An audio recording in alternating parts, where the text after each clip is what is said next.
আমি একটি মেয়েকে ভালোবাসতাম। সেই মেয়েটি আমার সাথে কদিন আগে কথা বলা বন্ধ করে দিয়েছিল।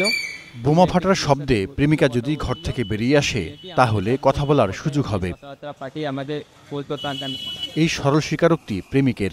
রাগ করে কথা বলা বন্ধ রেখেছিল প্রেমিকা। সেই অভিমান ভাঙিয়ে প্রেমিকার সঙ্গে দেখা করতে ঘটান লঙ্কাকাণ্ড। ইউটিউব থেকে বোমা তৈরির কৌশল শিখেছিলেন প্রেমিক। আতশবাজি দিয়ে শেষমেশ তা বানিয়েও ফেলেন। কিন্তু বোমা ফাটার আওয়াজ এতটাই তীব্র হয় যে তাতে আতঙ্কিত হয়ে প্রেমিক ও তার সহযোগীরা পালিয়ে যান নিজেরাই। কিছুদিন আগে তার বাড়ির সামনে গেছিলাম, একটা বাজি ফাটাবার জন্য কয়েকটা বাজি মিলিয়ে একটা বড় বাজি বানিয়ে তার বাড়ির সামনে পাঠিয়েছিলাম।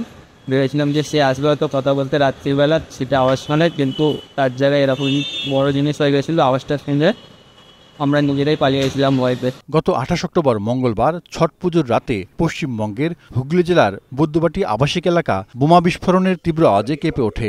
ঘরবাড়ি জানালার কাচও ভেঙে যায়। এলাকায় আতঙ্ক ছড়িয়ে পড়লে তৎপর হয় পুলিশ প্রশাসন।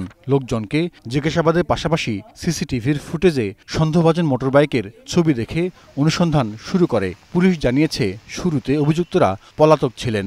মোবাইল ফোনের সূত্র ধরে ব্যারাকপুর থেকে তাদের গ্রেফতার করা হয়। ধরা পড়েন প্রেমিক সাগর মালিক ও তার ৩ বন্ধু প্রিন্স যাদব, প্রণীত পাল ও আয়ুষ যাদব।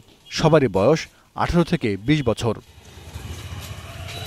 পরে আসামিদের শ্রীরামপুর আদালতে তোলা হয়। অধিকতর জিজ্ঞাসাবাদের জন্য তাদের বিরুদ্ধে পুলিশি রিমান্ড মঞ্জুর করেছেন আদালত। Zahidur Rahman, star news.